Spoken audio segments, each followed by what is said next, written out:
les amis, on a simplement notre églantine qui est là, qui est notre égérie des animaux de la faune locale ou pas d'ailleurs. Faune locale, mais les faunes de nos régions sont magnifiques et apprendre à les identifier, savoir comment s'en occuper quand par hasard on tombe sur un animal sauvage blessé sur le bord d'une route, ça nous est tous arrivé un jour ou l'autre. En général, on ne sait pas trop ce qu'on peut faire. Eh bien ici, dans le Languedoc-Roussillon, une association formidable qui s'appelle Goupil Connexion a créé depuis 2008 ce qu'il s'appelle l'hôpital de la faune sauvage. Cet hôpital, il est situé à La Roque et il s'occupe quotidiennement de centaines d'animaux, mais avec une réussite absolument magnifique. Une réussite basée sur la présence d'une structure vétérinaire équipée de tout le strict nécessaire pour soigner, aider à se réadapter et ensuite, parce qu'évidemment c'est le but, relâcher ces animaux sauvages dans leur milieu naturel. Regardez. Dans ce centre vétérinaire, les patients ordinaires ne sont pas les chiens et les chats, mais plutôt les oiseaux sauvages. Et dès l'ouverture de son cabinet, Marie-Pierre est déjà sollicitée. Qu'est-ce qui arrive? C'est les frais vous qui avez trouvé c'est toi qui allais chercher les frais les frais de sauve, voilà, qui étaient trouvés blessés. Oui. Dans cette cage, une jeune chouette effraie tombée du nid un peu trop tôt.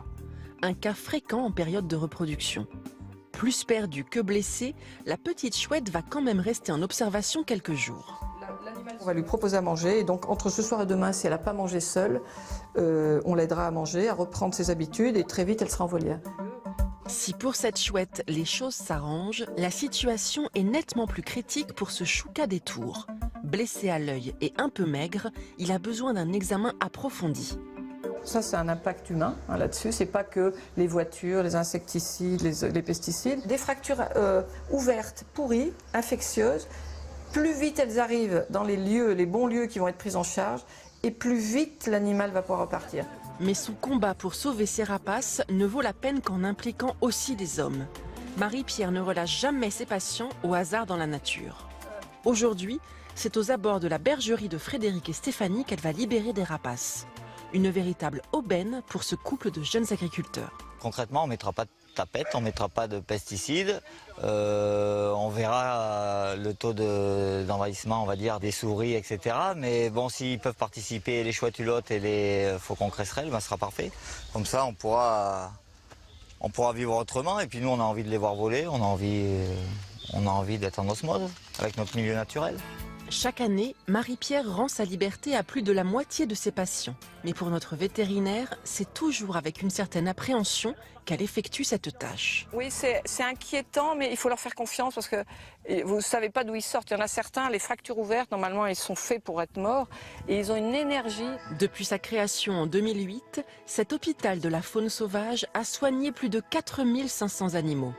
Cette année encore, il en a accueilli près de 1600. Un précieux allié pour la faune locale et une belle preuve de réussite pour Marie-Pierre. Alors, je retrouve ici Marie-Pierre Puech et puis Christelle Leménez. Christelle, vous êtes soigneuse dans cet hôpital. Et alors, Laurent, je sais que vous avez aussi la passion des animaux, un petit peu comme moi. Hein. Oui, j'ai failli être vétérinaire, ça m'a passé vite parce que j'ai eu peur. Ah non, je vais essayer de vous redonner goût. Oui. Alors, Marie-Pierre, on est venu ici parce qu'on a envie de savoir comment nous, au quotidien, quand on trouve un animal blessé comme ça, qu'est-ce qu'on fait? C'est quoi les premiers gestes? Alors aujourd'hui, on a amené un oiseau qui s'appelle un oiseau pilote, qui est autorisé dans l'hôpital faune sauvage, qui est bagué, qui ne revolera pas, qui ne part pas, qui peut être manipulé, qui nous sert en démonstration pour les nouveaux soigneurs. Donc on l'a amené, il repartira à l'hôpital. Les premiers gestes, eh ben, c'est Christelle qui va le montrer. Si on trouve un oiseau, un oiseau blessé, d'abord il est au sol, il ne s'envole pas. C'est assez simple. Il y a deux cas de figure. Soit il est jeune et les parents sont pas loin, on en parle après. Soit il est vraiment blessé et il ne va pas s'envoler. Donc l'important c'est de ne pas se faire mal et de le respecter. Alors là, vous êtes une professionnelle, vous savez le tenir, mais imaginons qu'on le trouve comme ça. Christelle, voilà. C'est vous, dans ces cas-là, il faut une serviette ou un torchon, n'importe lequel, lui couvrir les yeux, c'est ça? Lui couvrir tout à fait la tête pour pas qu'il nous voie arriver, pour pas qu'il ait des réactions de défense. Ça le calme en quelque sorte. Qu'il se blesse, autrement dit, avec une réaction de défense ou qu'il vous blesse. Des coups de griffe, des coups de serre, des coups de bec. Ça le calme en fait sur le coup, c'est ça? Tout à fait. Il y a 2 endroits dangereux chez les rapaces ou les hérons, ce sont les becs. Et quand on cache, comme un chat ou un cheval, on cache les yeux, ils n'agressent plus. Donc déjà, on vient avec une serviette ou ce qu'on a et on prend en entier l'animal en faisant attention au cerf. Et puis on l'installe très vite parce que c'est un animal qui est blessé, qui est souvent depuis 2-3 jours au sol et qui peut très vite, leur survie est courte. Et il faut le mettre dans un carton. Loin du bruit, et là on va rajouter, Christelle peut rajouter donc le côté chaleur, parce que tout rapace et tout oiseau est à 40 degrés de température normalement. C'est une physiologie qui leur permet de voler. Donc ce qui est important, c'est, vous avez dit un carton, donc je crois qu'il faut bien préciser qu'on ne met jamais ce type d'animal dans une cage. Si vous avez une cage qui reste, il ne faut pas, on va le blesser. Il va avoir peur, il faut vraiment l'enlever du stress et surtout le ramener en température. Donc on a amené un équivalent, alors là, été comme hiver, c'est un équivalent la bouillotte et la polaire autour et en dessous du carton fermé. Et on évite d'amener tous les voisins pour faire des photos. Oui. Et c'est là où un peu le stress. Quand vous avez un petit oiseau, voilà, on a la version écureuil blessé ou hérisson, c'est la même chose. Dans une petite bouteille d'eau minérale. Une d'eau chaude et pour éviter de les brûler. Voilà. Juste préciser, une fois qu'on l'a isolé, qui est-ce qu'on appelle en premier? Faut rechercher en fait le numéro d'un centre de soins. N'importe lequel déjà, dans un premier temps pour avoir les premiers soins. Est-ce qu'on donne de l'eau? Est-ce qu'on donne à manger? Est-ce qu'on met bouillotte ou pas? Et après, le centre de soins peut nous donner le contact du centre de soins le plus proche de chez nous. Et donc là, après, on organise un covoiturage pour amener l'animal le plus vite possible au centre.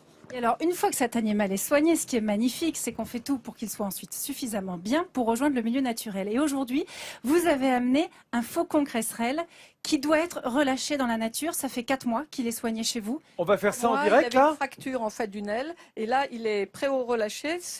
On a une trentaine cette année et on va le relâcher alors à Saint-Cyprien.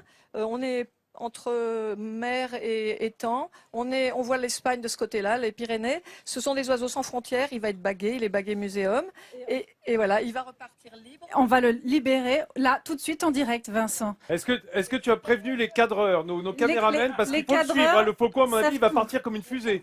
L'oiseau, c'est aussi comment les hommes vont dialoguer avec. Une des manières très dangereuses aujourd'hui, c'est l'usage de la morora. Je le redis parce qu'il n'y a pas la moindre maison aujourd'hui, maison secondaire ou normale, qui utilise ce sont des limitateurs de souris et de rats. Donc on a besoin d'inventer de nouvelles pratiques. Alors on va avoir des rapaces à la maison pour chasser les rats. On va le prendre tout de suite. Dans la maison. Bien sûr. Christelle est en train d'attraper l'oiseau. Laurent, tu es sûr que tu me laisses faire? Voilà. Écoute, tu veux que je le fasse, je vais le faire, mais. Alors c'est une femelle. C'est une femelle faucon cresserelle. Il faut bien la tenir. Alors voilà, elle est baguée. Et donc juste deux doigts comme moi. La protection, en fait, c'est de mettre 2 doigts autour de la tête pour éviter qu'elle accroche avec le bec et aussi un doigt entre les 2 pattes pour éviter qu'elle utilise ses serres contre nous. Parce que j'ai fait la répétition. Alors, 2 doigts sans abîmer. Voilà. Micro, on vous entend plus. Les 2 doigts voilà, serré. Voilà. Je vais te lâcher. Et là, lui donner une impulsion, voilà. Et puis c'est un oiseau qui va pouvoir passer entre Gibraltar, le Maghreb, le nord de l'Afrique jusqu'au Danemark. Donc c'est un oiseau sans frontières. Il porte un nom. Faucon cresserelle. Faucon cresserelle. Voilà. Je te libère. Belles aventures. C'est parti. Merci. Et la voilà qui s'envole. On retrouve le vent. Magnifique oiseau qui prend la direction du sud, ce qui est pas mal parce qu'on est en période migratoire. On a des martinets noirs, on a encore des hirondelles qui vont passer l'hiver. De belles choses à observer. Églantine, merci beaucoup. Combien de temps est-ce qu'elle a passé en convalescence? Il a passé 4 mois en convalescence. 4 mois, vous vous rendez compte, le premier envol en direct. On a besoin de plein d'éco-volontaires, mais on est ravis. Beaucoup de personnes à nos côtés. Vous avez vu que pour l'instant, je n'étais pas très doué, mais je vais travailler mon lâcher. Le prochain. Laurent saura faire maintenant et vous aussi, maintenant vous saurez. Merci beaucoup. Merci à vous et merci à tous ceux qui sauvent les oiseaux.